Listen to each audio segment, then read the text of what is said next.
अस्सलाम वालेकुम। मेरा नाम मोहम्मद शुएब है और आप देख रहे हैं शेबी बिटकॉइन यूट्यूब चैनल। आज के दिन मेरा टॉपिक क्रिप्टो मार्केट की अपडेट देना है, बिटकॉइन और इथेरियम का एनालिसिस करना है। उसके अलावा मार्केट की रैंडम न्यूज़ और अपडेट मैं आपके साथ शेयर करूंगा। बिटकॉइन की नेक्स्ट मूवमेंट क्या रह सकती है, इस चीज़ को डिस्कस करेंगे।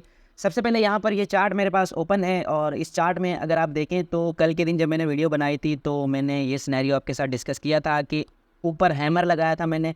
इसका मकसद ये था कि यहाँ पर जो है इसको रिजेक्शन मिलेगी और उसके बाद बिटकॉइन की प्राइस नीचे जा सकती है। तो बिटकॉइन ने जो कल के दिन हाई लगाया था वो 65,800 तक लगाया था और अब करंटली 63,352 की प्राइस चल रही है।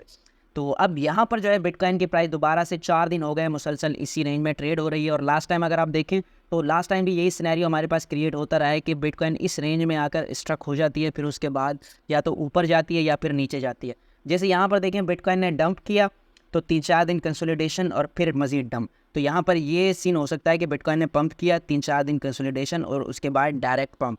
हाँ, अगर यहाँ पर ये प्राइस नीचे डंप करती है तो ये एक हेल्दी करेक्शन होगी और यहाँ से फिर फ्रेश इसमें वॉल्यूम आएगा और फिर बिटकॉइन ऊपर की तरफ जा सकता है। और फिर जो है बिटकॉइन डेली के टाइम फ्रेम में भी स्ट्रक्चर जो है बुलिश हो जाएगा और फिर मार्केट मजीद ऊपर जाकर नेक्स्ट लेवल को टच कर सकती है। ठीक है, और उसके अलावा 4 आवर के टाइम फ्रेम में बात करते हैं। 4 आवर के टाइम फ्रेम में क्या सिचुएशन है, तो 4 आवर के टाइम फ्रेम में यहाँ पर जो है बिटकॉइन अपनी इस स्ट्रॉन्ग रेजिस्टेंस को फेस कर रहा है। इससे ऊपर लिक्विडेशन हुई थी कल के दिन, मैंने आपको लिक्विडेशन हीट मैप भी ओपन करके बताया था कि यहाँ पर अच्छी खासी हमारे पास लिक्विडेशन मौजूद है। और इस पॉइंट को अगर देखें तो यहाँ पर देखें इस पॉइंट के ऊपर जो है बिटकॉइन ने लिक्विडिटी हंट की और उसके बाद दोबारा से नीचे आ गया।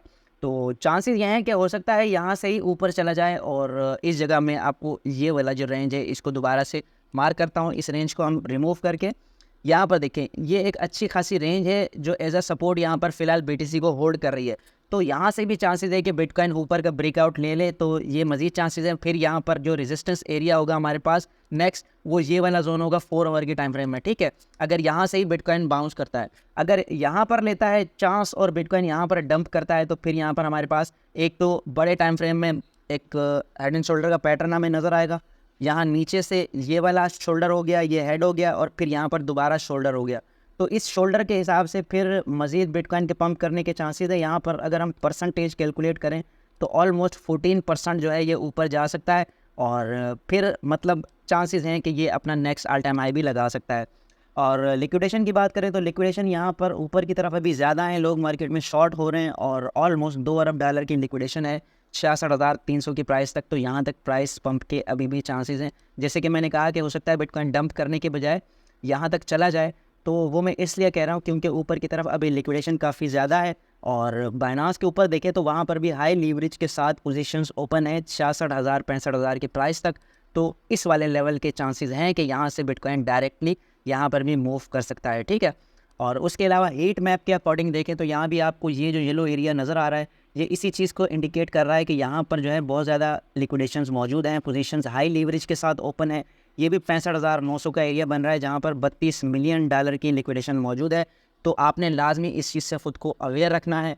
मार्केट जिस तरफ भी मूव करे यहाँ से ज़रूरी नहीं होता, ये होता है कि हम बस एक अंदाज़ा लगा सकते हैं। ज़रूरी नहीं है कि मार्केट इस तरफ मूव करे, जिस तरफ की भी आप पोजीशंस ओपन करें, बाइंग करें या सेलिंग करें, रिस्क आपको लाजमी मैनेज करना है। अच्छा, ETF के हवाले से देखें तो कल के दिन जो डिमांड आई है वो $217 मिलियन की आई है, जिसमें जो है ग्रे स्केल ने तो बाइंग नहीं की लेकिन black rock, Fidelity, arc invest, bitwise ने अच्छी खासी इन्वेस्टमेंट की है। और यहाँ पर देखें तो एक बड़ी सी आपको बार बनती हुई नज़र आ रही है। टोटल $217 मिलियन कल के दिन इनफ्लो आया है। तो ये बिटकॉइन की प्राइस के लिए एक पॉजिटिव साइन है, बिटकॉइन मज़ीद पंप कर सकता है।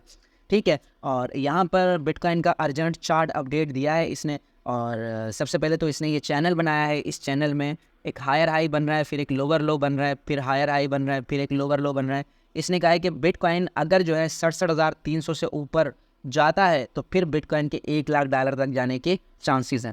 ठीक है, और साथ ही कैप्टन फैबिक का कहना है कि अल्ट कॉइन जो है एक हेल्थी करेक्शन ले चुके हैं, तो अब यहाँ पर बिटकॉइन के ऊपर जाने के चांसेस हैं। और यहाँ से ये इस तरह की प्राइस मूवमेंट एक्सपेक्ट कर रहा है कि यहाँ से इस चैनल का ब्रेकआउट होगा और फिर बिटकॉइन एक लोअर हाई बनाकर अच्छा खासा पंप कर सकता है और नया ऑल टाइम हाई बना सकता है।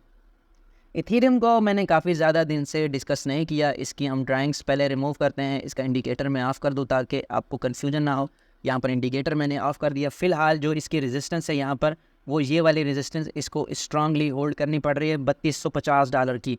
और ये रेंज बहुत अच्छी रेंज है। अगर आपने लॉन्ग टर्म के लिए इथीरियम को बाय करना है तो ये रेंज बहुत अच्छी रेंज है, यहाँ पर आपको बाइंग कर लेनी चाहिए, क्योंकि यहाँ से ऊपर ब्रेकआउट होगा इथीरियम तो फिर इसमें अच्छी खासी रैली आ सकती है। और फिर यहाँ पर जो दोबारा से एक चैनल बनाता हुआ हमें ये नज़र आएगा वो ये वाली रेंज होगी। और इस रेंज में जो फिर परसेंटेज इसकी बनती है ऑलमोस्ट 14% की बनती है कि यहाँ से इथीरियम 14% ऊपर जा सकता है। और याद रहे कि मई के महीने में ETF के हवाले से इथीरियम का फ़ैसला आने वाला है और अक्सरियत जो है वो ये एक्सपेक्ट कर रही है कि ETF जो है वो रिजेक्ट होगा।